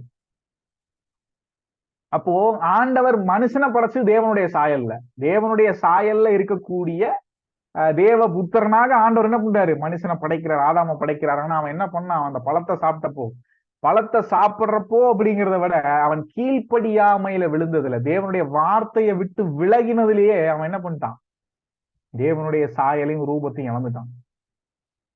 அந்த மனுஷனுக்கு ஆதாம் படைக்கப்பட்ட ஆதாம் இருக்கு, அதன் பிற்பாடு என்ன இல்ல, தேவனுடைய சாயல் இல்ல, தேவனுடைய ரூபம் இல்ல. அதனாலதான் அவன் என்ன பண்ணான், அந்த ஆளுகையை இழந்து போனான். இப்ப அவன் என்ன ஆயிருச்சு, அவனுக்குள்ள நன்மை தீமை தானாகவே அறியக்கூடிய அறிவு வந்துருச்சு. புரிஞ்சா? இப்ப தேவ சாயல் அவனுக்குள்ள இல்ல, வேறொன்னும் கூட சேர்ந்து இருக்கு. அப்படிங்கும் போது ஆண்டவர் அவன் அந்த தோட்டத்தை விட்டு துரத்துறதுக்கு காரணம் என்னன்னா, இப்ப இவனுக்கு தெரிஞ்சிருச்சு, இவனுக்கு கண்ணு திறந்துருச்சு, நன்மை தீமை இவனுக்கே தெரியுது. ஆண்டவர் ஏற்கனவே இவனை படைச்சப்ப இவன் சொன்னாரு, தோட்டத்தின் நடுவுல ஜீவ விருட்சத்தை வச்சிருக்கேன்னு. இவன் இருதயத்துக்குள்ள இப்ப கேடான எண்ணமும் எல்லாமே இப்ப இவனுக்குள்ள வந்துருச்சு. இப்ப இவன் என்ன நினைப்பான், நமக்கு தான் மரணம் வந்துருச்சுன்னு ஆண்டவர் சொன்னாரு, அங்கதான் ஜீவ விருட்சத்தினுடைய கனி இருக்கே, போய் அதை எடுத்து சாப்பிட்டோம்னு நமக்கு மரணமே இல்லைன்ட்டு நேரா அதை எடுக்க போவான். அதனாலதான் ஆண்டவர் அடுத்த வேலையை என்ன பண்ணாரு, அவங்க 2 பேர்த்தையுமே அவங்களுடைய நிர்வாணத்தை மறைச்சாரு. அந்த இடத்துலயே ஒரு தோல் கொண்ட ஆடை ஆண்டவர் பயன்படுத்துறாரு. அங்கெங்க தோல் வந்திருக்கும், ஏன்னா அந்த தோட்டத்துல இருக்கக்கூடிய ஒரு மிருகத்தை அடிச்சு அந்த தோலை எடுத்து இவங்களுடைய நிர்வாணத்தை மறைக்கக்கூடிய, இவங்களுடைய பாவத்தை மறைக்கக்கூடிய ஒரு பாவ நிவாரண பலியாக ஆதி ஆகமத்திலேயே ஆண்டவர் என்ன பண்ணிட்டார், ஒரு பலி செலுத்திட்டார். ஒரு பலியை செலுத்திதான் இது போல மனுஷகுமாரனும் மனிதனுடைய பாவங்களுக்காக என்ன பண்ண போறார், அடிக்கப்பட போகிறார். இன்னும் 2000 வருஷத்துல நாங்க காண்பிக்கிறார் ஒரு பேட்டர்னை.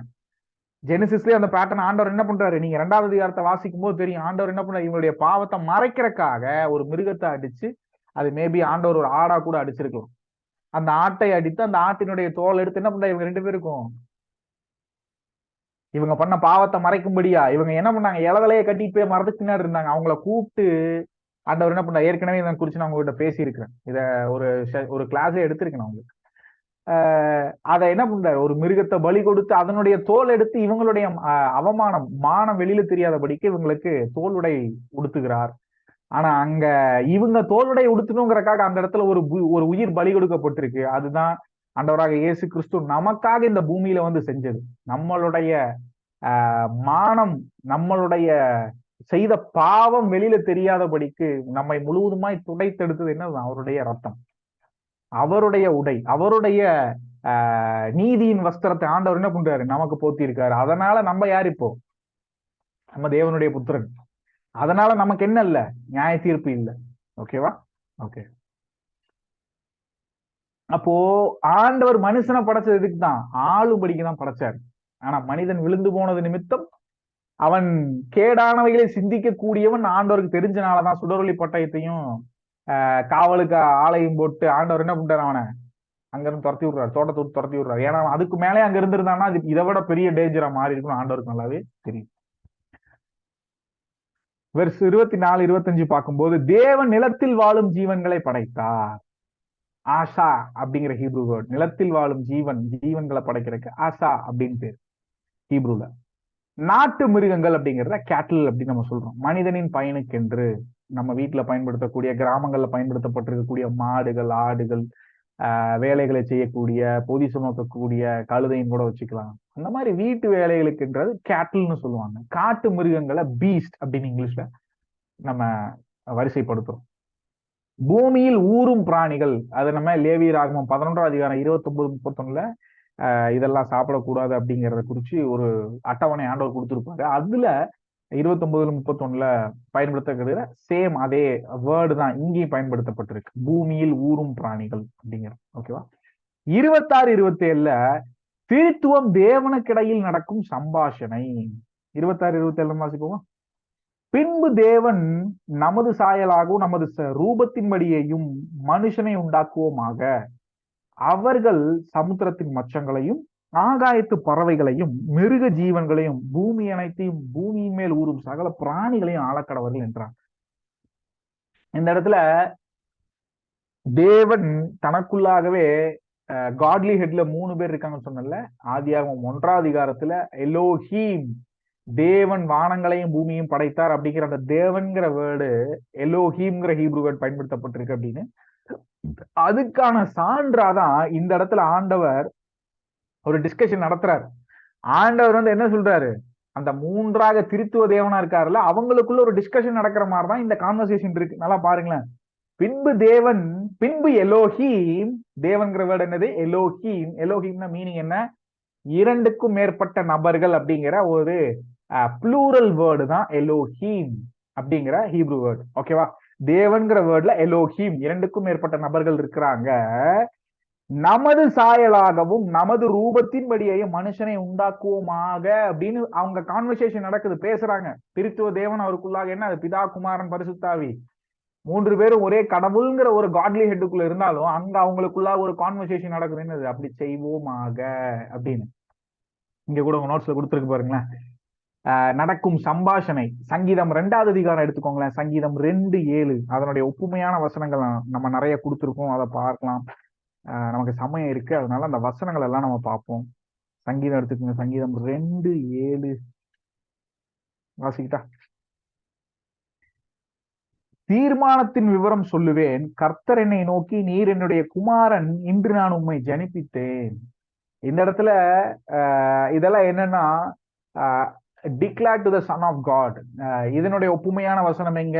மத்தேயுல ஆண்டவர் பேசுவார் 3:17. அதுதான் இதற்கு ஒப்புமையான வசனம். என்னன்னா தீர்மானத்தின் விவரம் சொல்லுவேனுக்கு முன்னாடி வசனம் பாருங்க. நான் என்னுடைய பரிசுத்த பர்வதமாகிய சியோன் மீது என்னுடைய ராஜாவை அபிஷேகம் பண்ணி வைத்தேன். இதெல்லாம் மெசியானிக்.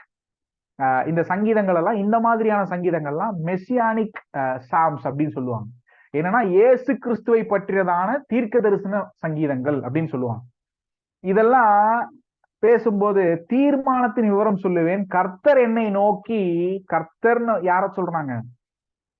கர்த்தர் அப்படின்னா தேவன்கும் போது 2க்கும் மேற்பட்ட நபர்கள். கர்த்தர் என்னை நோக்கி, நீர் என்னுடைய குமாரன், இன்று நான் உம்மை ஜனிப்பித்தேன். இது யார பார்த்து சொல்றது? இதை நம்ம லிட்டராகவே நம்ம பார்த்திருக்கோம் வேர்ஸ்லயே. ஆதியாகமம், யாத்திராகமம், லேவியராகமம், சாரி மத்தேயு, மார்க்கு, லூக்கா, ஜான் கூட இதை பத்தி ரொம்ப எலாபரேட்டா பேசியிருக்காரு. என்னது? ஆண்டவரை பார்த்து சொல்றது. மேல இருந்து ஆண்டவர் என்ன பண்ணுவாரு? ஞானசானம் எடுத்துட்டு வெளியில வரும்போது பரிசுத்த ஆவியாகிய புறாவை போல் அவர் மேல வந்து இறங்குவாரு. குமாரன் அங்க மாம்சமா நிப்பாரு. மேல இருந்து ஒரு சத்தம் வரும், இவர் என்னுடைய நேசகுமாரன், இவர் மேல் பிரியமா இருக்கிறேன், இவருக்கு செவி கொடுங்கள் அப்படின்னு. புரிஞ்சா? அப்போ இதெல்லாம் தான் திருத்துவத்தை மீண்டும் மீண்டும் என்ன, அது நம்மளுடைய பைபிள் ட்ரினிட்டிய. ஆமா, திருத்துவம் தான், எலோஹிம் தான். முதல்ல இருந்தே அவர் எப்படித்தான் இருக்காரு? 3 நபர்களாய் அவர் வேலையை செய்து கொண்டிருக்கார் நம்முடைய ரட்சிப்பிற்காக அப்படிங்கிறத மறுபடியும் மறுபடியும் நிரூபிக்கக்கூடிய வசனங்கள் தான் இது. அதனுடைய மெசியானிக் ப்ராபசி தான் இங்க. கர்த்தர் என்னை நோக்கி, நீர் என்னுடைய குமாரன், இன்று நான் உம்மை ஜனிப்பித்தேன், என்னை கேளும் அப்படிங்கிறது இதை சொல்லக்கூடிய இந்த மெசியானிக் சாம்ஸ் சங்கீதம். 2வது ஏசாயா 45:7 பாருங்களேன். ஏசாயா 45:7 ஒளியை படைத்து இருளையும் உண்டாக்கினேன், சமாதானத்தை படைத்து தீங்கையும் உண்டாக்குகிறவர் நானே, கர்த்தராகிய நானே இவைகளை எல்லாம் செய்கிறவர். இங்கேயும் ஆண்டவர் அவரை பத்தியே சொல்றது. ஆதியாகமம்ல அவர் என்னென்ன பண்ணாரு, அவங்களுக்குள்ள நடந்த கான்வர்சேஷன் அதுதான். அத ஏசாயா மூலமா சொல்லும் போது எப்படி சொல்றாரு பாருங்களேன், ஒளியை படைத்து இருளை உண்டாக்கினேன். ஆதியாகமம் அவர் என்ன பண்ணார், அவர் தான் ஒளிக்கு வெளிச்சத்திற்கு ஒளின்னு பேர் இடுறாரு, டார்க்னஸ்க்கு இருள்னு பேர் இடுறாரு. சமாதானத்தை படைக்கிறது அவர் தான், தீங்கையும் அவர் தான் உண்டாக்குனாரு அப்படின்னு சொல்றாரு. தீங்கையும் உண்டாக்குகிறவர் நானே, கர்த்தராகிய நானே இவைகள் எல்லாம் செய்கிறவர், நான் தான் இதை செய்யறேன் அப்படின்னு சொல்லி ஆண்டவர் இங்கேயும் சொல்றதை நம்ம பார்க்கிறோம். அடுத்த வசனங்களை பாத்தீங்கன்னா சங்கீதம் 110:1. சங்கீதம் 110:1.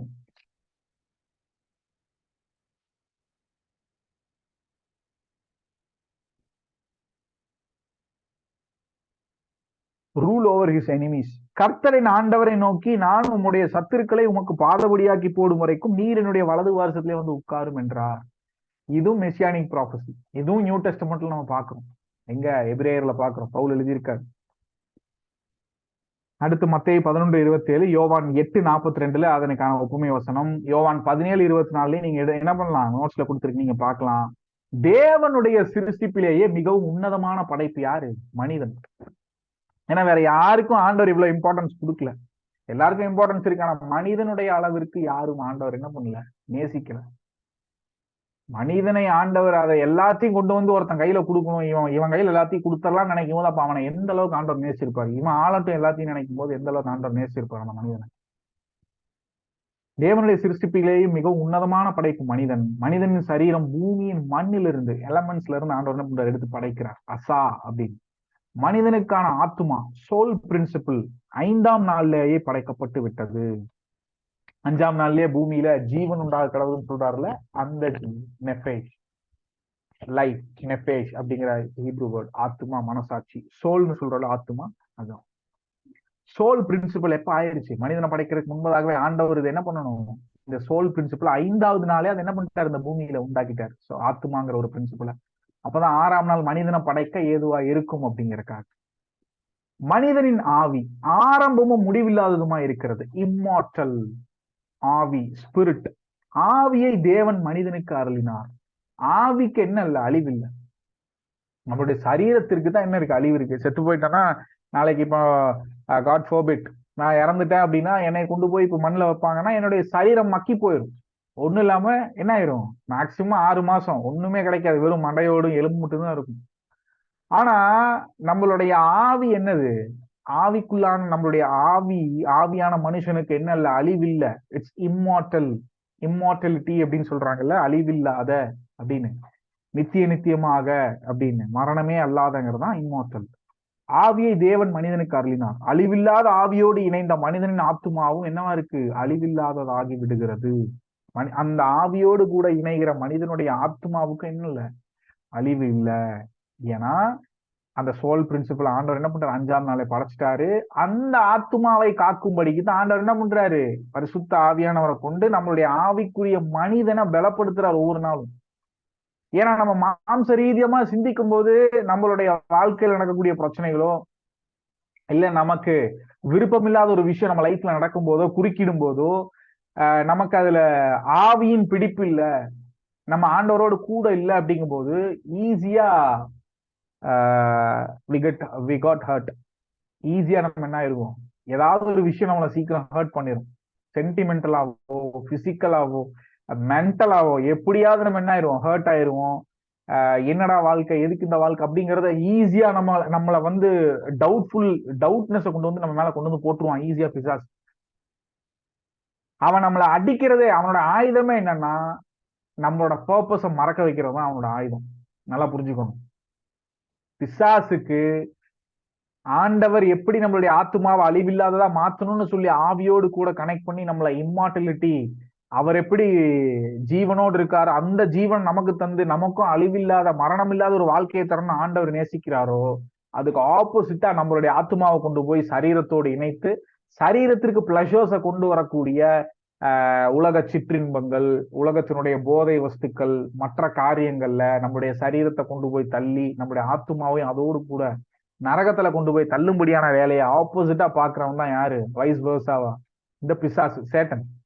அப்போ நம்ம ஒரு விஷயத்த நல்லா புரிஞ்சுக்கணும். நமக்குள்ள பேட் தாட்ஸ், பேட் ஹேபிட்ஸ் எல்லாம் வந்து ரீப்ரொடியூஸ் ஆக ஆரம்பிக்குது. நம்ம ஏற்கனவே விட்ட பழக்கங்கள், நம்ம ஏற்கனவே விட்ட காரியங்கள்லாம் நமக்குள்ள மறுபடியும் முளை தெலும்புது அப்படின்னா, somewhere we lost.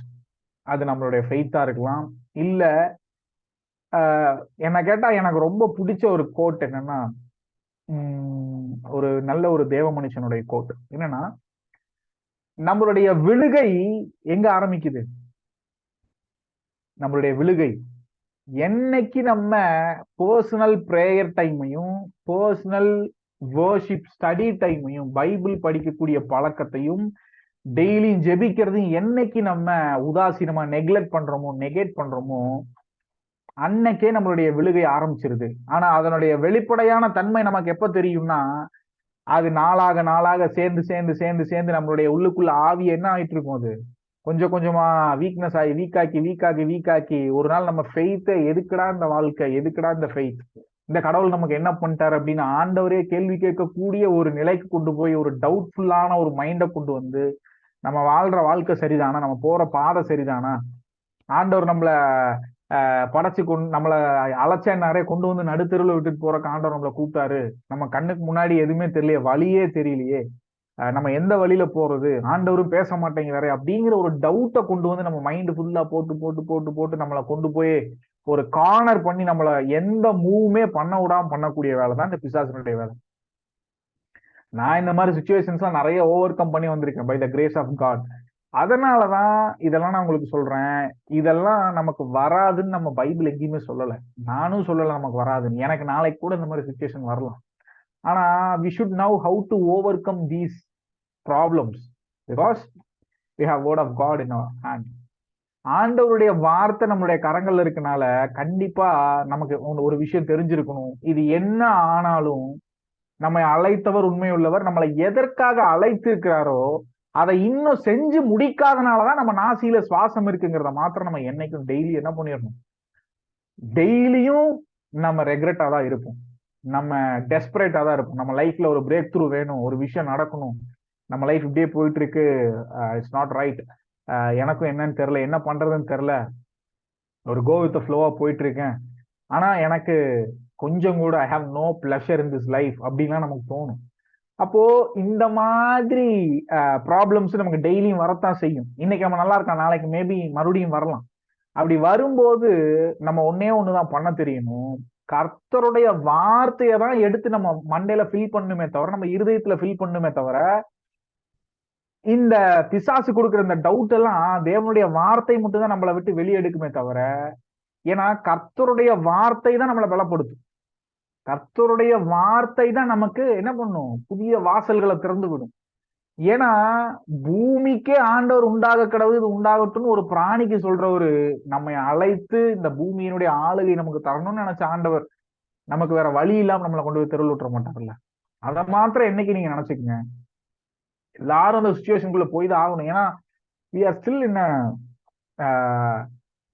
we are still in this world.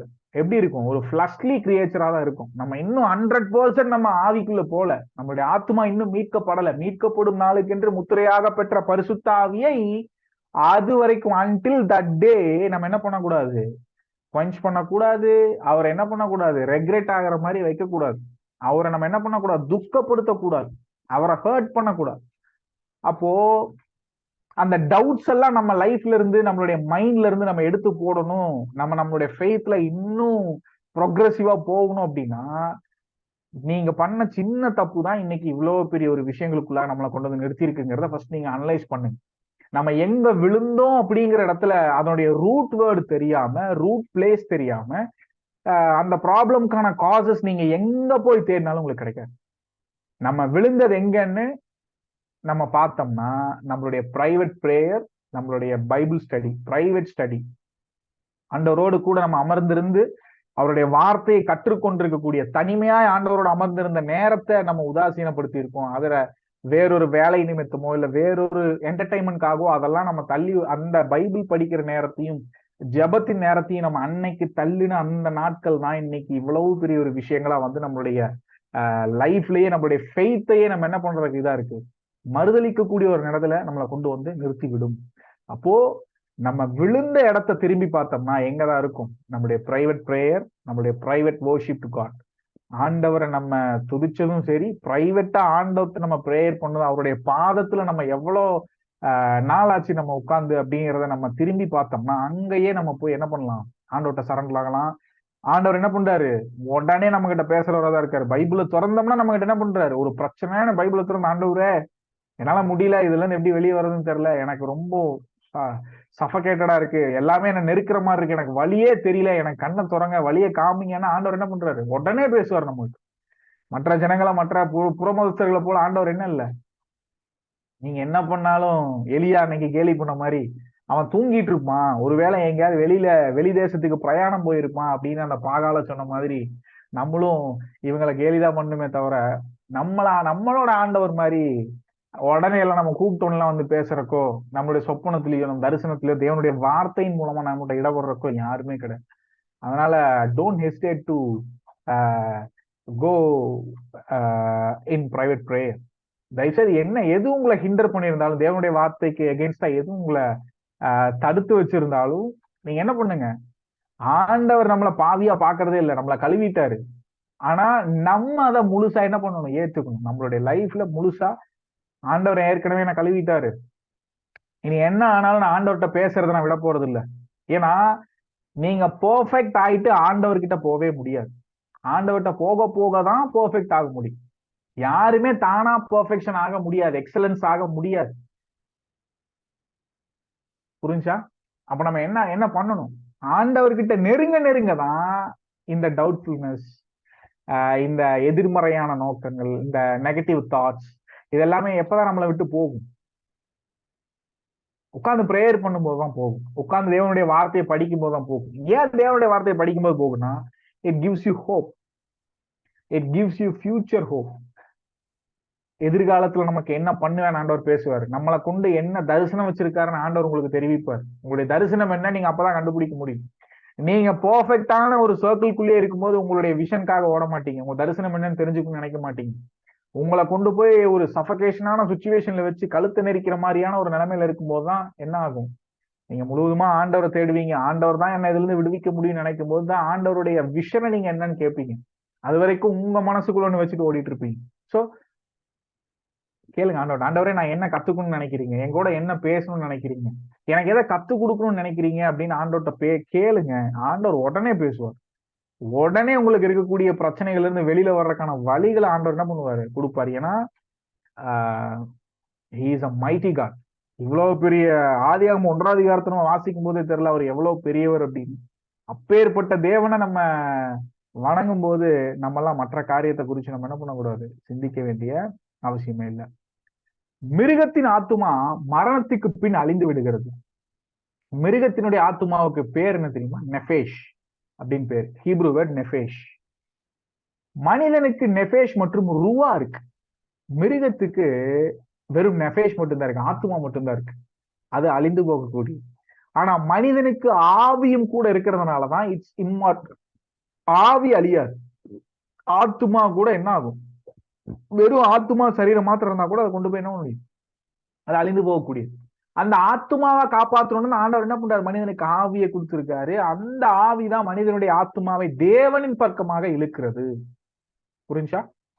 ஏற்கனவே நம்ம சொல்லியிருக்கோம்ல, ரோமர் எழுதின நிருபம் 8ஆம் அதிகாரம் 6ஆம் அதிகாரம் எல்லாம் பவுல் சொல்றாருல, எனக்குள் 2 பிரமாணங்கள் இருக்க காண்கிறேன். மாம்சத்தின் மேல எனக்கு பாவத்தின் மேல விருப்பமே இல்லை, ஆனாலும் நான் என்ன பண்றேன்? பாவத்தை செய்யறேன். அப்படி செய்யறதுனால பாவத்தை நான் செய்யல, எனக்குள்ள இருக்கக்கூடிய பாவமே அப்படி செய்யுது. எனக்குள்ள 2 பிரமாணம் இருக்கு. ஒண்ணு தேவனின் பிரமாணம், இன்னொன்னு என்னுடைய மனதின் பிரமாணம்னு 2 பிரமாணங்களை சொல்லுவார். அப்போ அதெல்லாம் என்னன்னா, மனுஷனுக்குள்ள இந்த ஆத்துமா ஆவி இருக்கிறதுனாலதான் இந்த மாதிரியான பிரச்சனைகள்லாம் வருது. மிருகங்களுக்கு இந்த ஆவி இல்லை, அவங்களுக்கு வெறும் ஆத்துமா மட்டும்தான். அதனாலதான் மிருகங்களுக்கு என்ன இல்லை, பரலோகம் இல்லை. மிருகங்களுக்கு மரிச்சா அதனுடைய காரியங்கள் அவ்வளவுதான், அதோடு அது திரும்பி வர போறது இல்லை, அதற்கு எதிர்கால ஹோப் இல்லை அப்படிங்கிறதெல்லாம் நம்ம சொல்றதுக்கான காரணம் அதுதான். ஆனா மனிதனுக்கு அப்படி இல்லை. மனிதனுக்கு எதிர்காலம்னு ஒண்ணு இருக்கு, மரித்ததன் பிற்பாடு. மனிதனுக்கு நெறிமுறை சார்ந்த மனசாட்சி உடையவன். கருத்துடையவனாய், பாராட்டக்கூடியவனாய், கடவுளோடு தொடர்பு கொள்ள அவரை ஆராதிக்க விருப்பமுடையவனாய் இருக்கிறான். இந்த குணங்கள் மிருகங்களுக்கு கிடையாது. ஆமா, நமக்குன்னு நம்மளுடைய கருத்துக்களை தெரிவிக்கும்படிக்கு, நமக்கு நல்லது எது கெட்டது எதுன்னு தெரிஞ்சு அதை சொல்றதுக்கு, தேவனை நான் தேடுறக்கான உணர்வுள்ள இருதயம், இதெல்லாம் மனிதனுக்கு மட்டும்தான் இருக்கு, மிருகங்களுக்கு கிடையாது. மிருகங்கள் போய் கடவுளை தொழுகிறது இல்லை, ஆராதிக்கிறது இல்லை, மனிதர்கள் தானே தொழுகிறோம். இப்பேற்பட்ட குணங்கள்லாம் மனிதர்களுக்கு இருக்கு. மனிதன், மேன், ஹீப்ருல அடாம் அப்படிங்கிறது, அதாமா, அதாம் அப்படிங்கிறது என்னன்னா மனிதன் தான் அர்த்தம். அதாமா என்கிற மூல பாஷையில இருந்து, மூல வார்த்தை ஹீப்ரு வேர்டு அதாமா அப்படிங்கிற வேர்ட்ல இருந்தா அடாம் அப்படிங்கிறது. இதன் அர்த்தம் என்னன்னா மண், மண்ணு தான் அர்த்தம். அவன் பேரே மண்ணு தான். ஏன்னா மண்ணுல இருந்து எடுக்கப்பட்டான், அதனால அவன் பேர் ஆண்டவர் என்ன வச்சிருந்தாரு, அதாமா அப்படிங்கிற ரூட் வேர்ட்ல இருந்து அதாம் அப்படின்னு வச்சிருந்தாருன்னா என்ன, மண், மண்ணிலிருந்து எடுக்கப்பட்டவன். அதான் இங்கிலீஷ்ல லேண்ட் குரூப் அப்படின்லாம் சொல்றோம். கீழ்ப்படுத்தி அப்படின்னு மனிதனை பார்த்து சொல்றாரு, நீ சகலத்தை என்ன பண்ணு, கீழ்ப்படுத்தி எல்லா மிருகங்களையும், இந்த பூமியை முழுவதும் உனக்கு கீழே கீழ்ப்படுத்து அப்படிங்கறதுக்கு என்ன அர்த்தம்னா சப்டியூன்னு இங்கிலீஷ்ல சொல்றாங்க. ஹீப்ரு வேர்டு கபாஷ் அப்படிங்கிற ஹீப்ரு வேர்டு. இந்த கபாஷ் அப்படிங்கிற ஹீப்ரு வேர்டு சரியான டெர்மினாலஜி என்ன, எல்லாத்தையும் நீ என்ன பண்ணு, டொமினியன் பண்ணு, அது மேல அதிகாரம் பண்ணு, அது மேல என்ன பண்ணு, உன்னுடைய அதிகாரத்தை காமி, அதனை கீழ்ப்படுத்தி வை, உனக்கு கீழாக அவைகளை வை அப்படிங்கிறது சப்டியூ. ஆண்டு கொள்ளுங்கள் அப்படிங்கிறது தான் டொமினியன். அது மேல உனக்கு அதன் மேல் நீ ஆட்சி செய், ஆண்டு கொள். ராதா அப்படிங்கிற ஹீப்ரு வேர்டு அங்க பயன்படுத்தப்பட்டிருக்கு. ஒழுங்குபடுத்துங்கள் அப்படின்னு அர்த்தம். ஆண்டு கொள்ளுங்கள்னா நீங்க ஏதோ தப்பா நினைச்சுக்காதீங்க, இன்னைக்கு இருக்கக்கூடிய டிக்டேட்டர்ஷிப் அரசியல் அதிகாரங்கள் மாதிரி எனக்கு தோன்றதான் சரி, நான் சொல்றதெல்லாம் செய்வேன், நாட்டு மக்களுக்கு என்னன்னா என்ன, எவன் எக்கேடு கெட்டு போனா என்ன, எவனுக்கு வேலை வாய்ப்பு இருந்தா என்ன, படிச்சா என்ன, படிக்கலன்னா என்ன, சோறு இருந்தா என்ன, எது இல்லைனாலும் பரவாயில்ல, நான் போய் 2000 கோடிக்கு செலவைப்பேன், நான் போய் ஏதாவது ஒரு கோயில பல 100 கோடி போட்டு திறப்பேன், அதுக்கு பல காரியங்களை செய்வேன், எவனோ வேலை வெட்டி இல்லாம சோறு தின்னா தின்னு, இல்லாட்டி போ அப்படிங்கிற மாதிரியான டிக்டேட்டர்ஷிப் இல்ல. இந்த இடத்துல ஆண்டு கொள்ளுங்கள்னு சொல்லக்கூடிய வேர்டு ரடா அப்படிங்கிற ஹீப்ரு வேர்டு.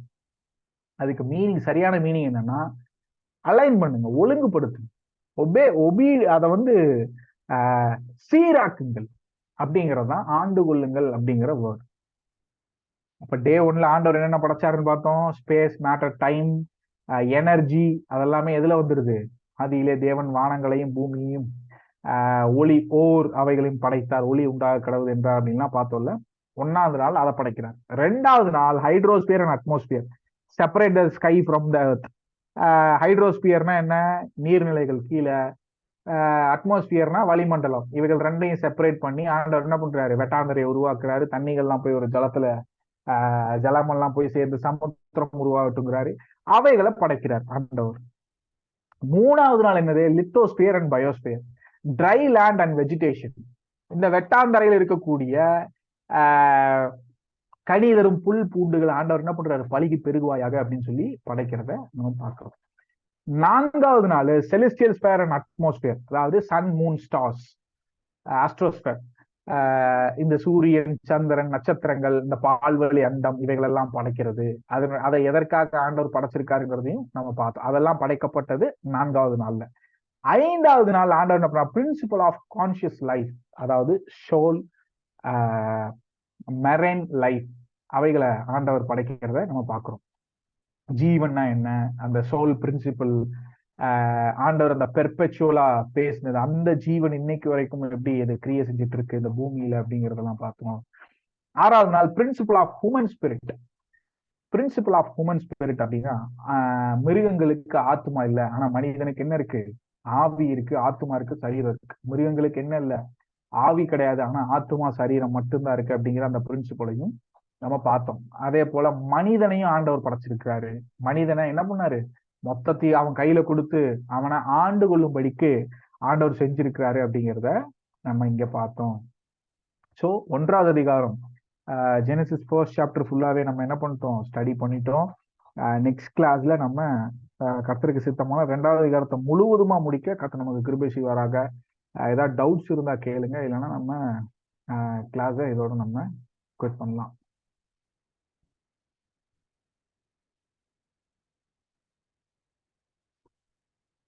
ஓகே ஓகே, நம்ம ப்ரே பண்ணலாமா? எங்களை பெரிதும் நேசிக்கிறவங்க அன்பின் பரலோக தகப்பனே, ஆண்டவரே, ஆசீர்வாதமான இந்த சாயங்கால இரவு வேலைக்காக நன்றி.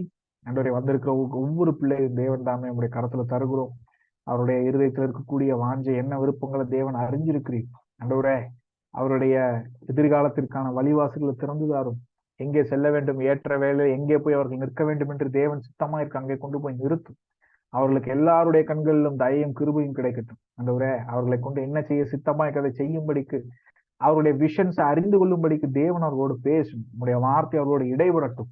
ஒவ்வொரு பிள்ளைகளும் ஆண்டவரே, கட்டப்பட்டிருக்கிற ஒவ்வொருவர்களையும் கட்டவிழ்ப்பவராகவும், தேவனுடைய வார்த்தையை கொண்டு சேர்ப்பவராகவும், தேவனுடைய உச்சிதமான ஆண்டவரே உங்களுடைய வார்த்தையை மற்றவர்களுக்கு பிரசங்கிப்பவர்களாகவும் போதிப்பவர்களாகவும், இன்னும் அதிகமாய் தேவன் எதையெல்லாம் செய்ய சித்தமா இருக்கிறார் இப்படி செய்ய அவர்களுக்கு ஏற்ற ஞானத்தை தான் ஆண்டவரே, ஒரு புதிய ஒரு தொடக்கத்தை தேவன் தாமே அந்த பிள்ளைகளுக்கு தேவன் கொடுப்பீராக.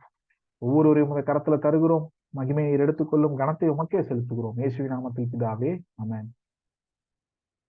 Shalom. God bless you. Praise Lord na. Shalom na. Praise the Lord. Praise the Lord. Thank you na. Thank you sister. Thank you.